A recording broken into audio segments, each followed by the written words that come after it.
We're going to talk about how I look at my data and then base pretty much what I'm going to change or what I'm going to refine, how I do that. So I'm going to pull up some data here. And you guys know that when I look at your data, sometimes I'll be like, okay, let's, for example, remove this rule, let's remove that rule, let's try this, let's try that. There's a number of ways to improve or refine, I wouldn't necessarily say improve, your data. But one thing that you should know before you even think about refining something is that at the end of the day, it's a test. It's trying something, and if it works, great. If it doesn't work, go back to what does work. So don't let a refinement be definitive. You don't want to make a refinement and be like, okay, this is what I'm going to do forever. No. Test it. If it doesn't work, okay, cool, back to the drawing board. The number one rule, which I've mentioned this pretty often, so you guys would know this, is correlation. And obviously this kind of goes hand in hand with sample size, but a lot of people will have 100 trades and they'll all be correlated. Obviously, you're like, well, I traded 5 pairs, I have, 100 trades, and I noticed that I have a 24% win rate. What can I do? This is a question we get so often. Number one thing, correlation. We're not going to go over that. There's nothing to determine based on 100 trades if they're all correlated. That's not to say you should avoid correlation, but it's not something that you can base a refinement off of. If you have 5 pairs and they're all USD pairs and you have 100 trades, then you cannot be like, okay, this definitely doesn't work. No, you have to have Euro USD, AUD NZD, CHF JPY, CAD JPY, whatever. Just a couple of pairs that are not correlated at all. So you want to avoid correlation, and that's when you really have a sample size. Okay, so number one, avoid correlation when looking for refinements. I'm going to be typing out exactly what I mean by that just underneath there. So like I said, don't trade 6 USD pairs, get 100 trades, and then draw conclusions. That's not something you want to do. Okay, pretty obvious, right? But then, number 2. Let me copy, paste that, which is something that the majority of traders don't really understand either, I believe, is sample size is not always the most important thing.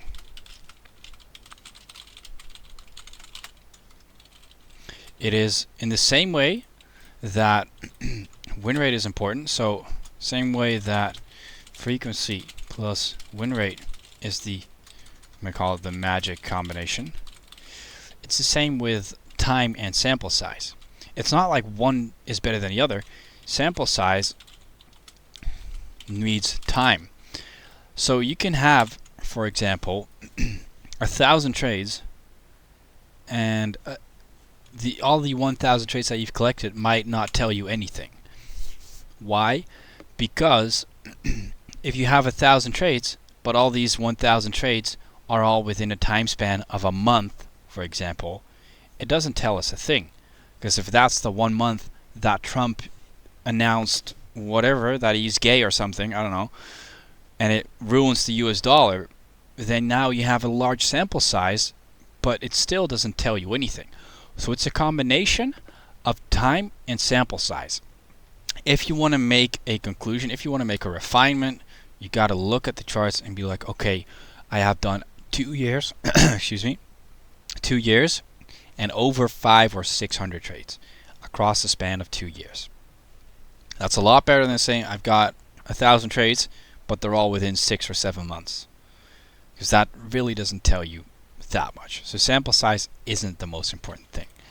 And then number 3, which is arguably the most overlooked things, which you guys are aware of this, so I'm not going to be lingering on it for too long, but stop trying to avoid losses.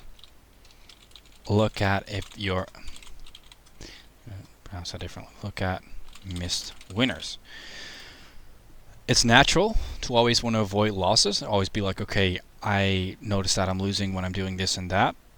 But look at what you missed out on.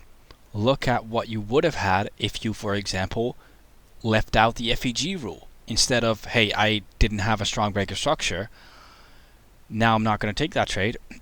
Be like, okay, hey, I didn't take all the trades that didn't have an FEG. Let me look at the results, what would have been if I had taken the trades that did have an FEG. So, don't look at rules to avoid losses. Also look at rules to increase, we call it frequency / winners. The principle still applies. Don't always try to avoid losses. Look at the missed winners.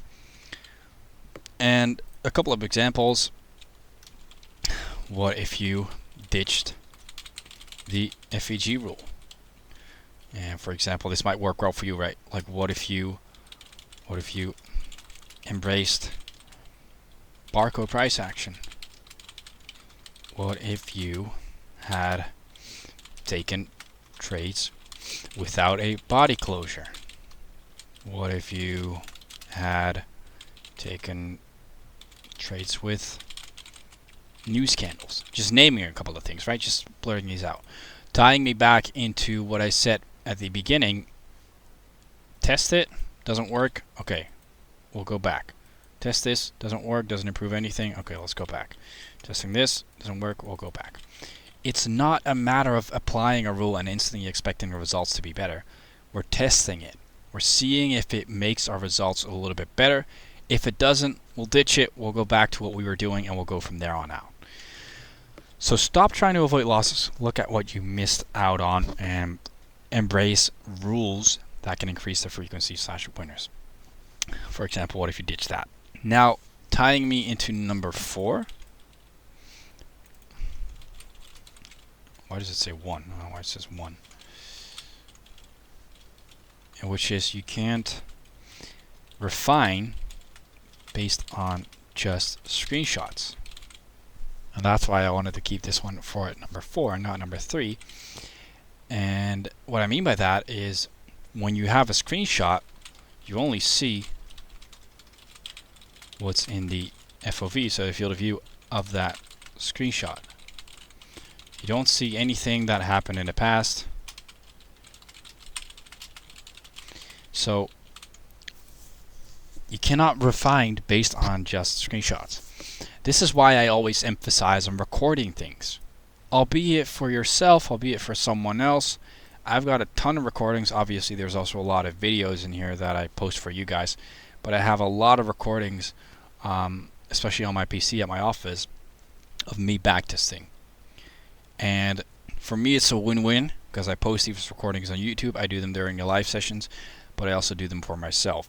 So it's a win-win because I benefit from it in multiple occasions. Obviously, the videos also make my YouTube grow, etc. But by recording things for yourself and getting comfortable with the idea of you talking to a camera, you really have the full picture of what you have been doing, which is kind of my number 5, which is get the full picture. I'm not sure if that's correct English even, I don't care. Meaning, know everything that you have done. Recordings, things you've said to yourself, everything. So get comfortable with talking to yourself / to a camera. So what I do, I'm very comfortable with talking to a camera. You guys notice right now you guys are not even talking back to me, and I still feel like I'm having a conversation with someone. When I'm backtesting, especially in the beginning, is what I used to do, is I would just tell myself, hey, I'm doing this because of X, Y, and Z. I'm doing this because of X, Y, and Z. And then I also noticed when I was watching that back that sometimes my thought process would leave out a couple of trades. And that's why you need the full picture, you need the whole story to be able to refine something. You cannot just refine based on a couple of screenshots, you have to record sessions. Because if I ask you now, hey, you remember that session that you did in June 15th, when you were doing Euro Dollar on 2016, you remember how you felt back then, you remember what you were doing, you remember how your day went, and you remember if you felt euphoric, if you felt depressed, down, sad, whatever, all that info is stuff that you don't have accessible right now. All you have right now is a couple of screenshots, which is good, which obviously still allows you to refine, but not as accurately as when you have the full picture, as when you have the whole story. So make sure that if you do want to make refinements to your strategy, that it's based not just on a couple of screenshots. You guys know that I often ask you for recordings, and this is the reason for it. And it might feel boring to get a task and me saying, hey, I want you to record a video. And it is, but it's not just for me. Because in 3 months from now, and you feel very euphoric or you feel very depressed based on the results that you've been getting recently, I want you to go back to that recording and be like, hey, this is how I felt back then, and this is what worked for me. And that's also why I think recording by trading YouTube, for me in my case, is very beneficial, because I'm literally documenting my feelings. If I want to see, and I do this pretty often, if I want to see the way I acted a couple of months ago, I'll go here, I'll go to the live session section, and I'll just scroll up until June. And I can tell by my tone of voice, I can tell by what I've been doing, how I felt back then, how I was acting. I'm not telling you to document every single thing you do. It's not like you're going to have to become a vlogger or whatever. But just getting the full picture of what you have been doing.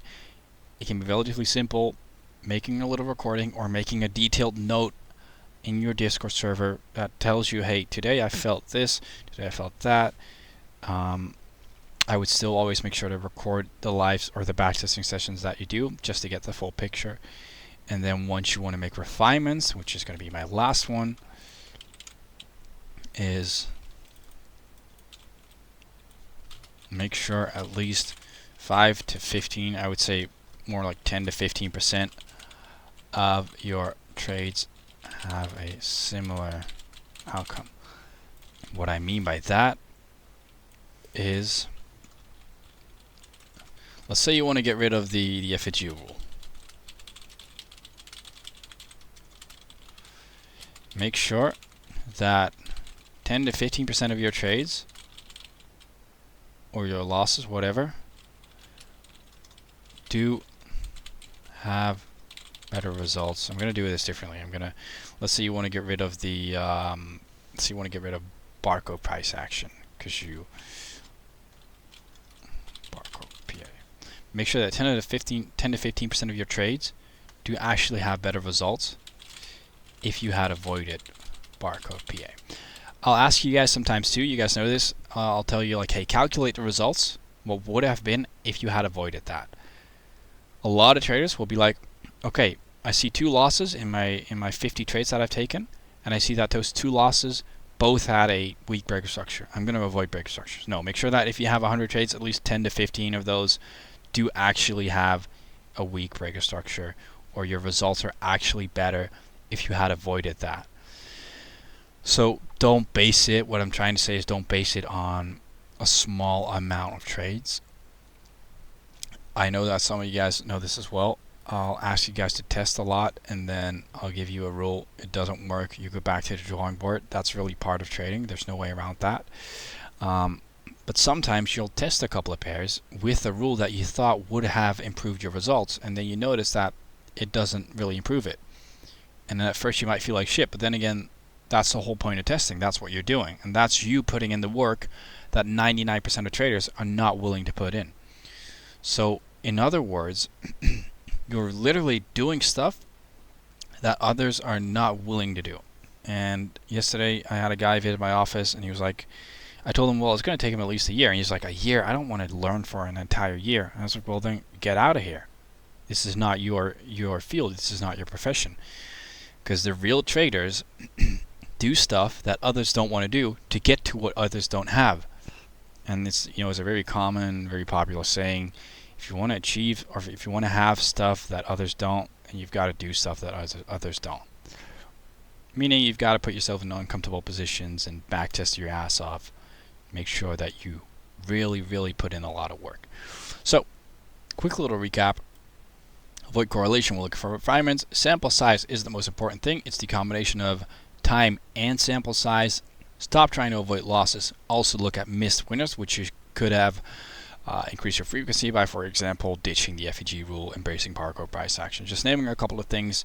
You cannot refine based on just screenshots because you only see what's in the point of view of that screenshot. You don't see anything that happened before or after.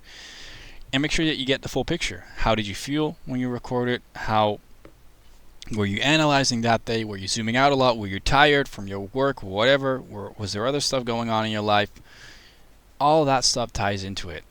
And one thing I'll never forget this too is a client of mine. This was during the summer vacation. He had an incredibly busy job. I'm not sure exactly what he did, but it was a lot of work really. And he recorded himself backtesting, and he just sounded tired, as opposed to when he was backtesting in, I think it was May. In May, he sounded a lot more energetic, and then also his results got really bad within the summer. And we just pretty much looked at his recordings, and I was like, I'm noticing that you're very tired. You sound exhausted in these last couple of recordings. And it's like, well, now that you mention it, I am working overtime. I have been working overtime, and I'm still doing the same amount of backtesting. I was like, okay, let's scale that down. Let's now do just the weekend instead, because you're clearly exhausted. And that's when he only did the weekends, and it did improve his results. So that's what I wanted to mention today, guys. Hope that helps. Let me know if it does. Also, let me know if it doesn't.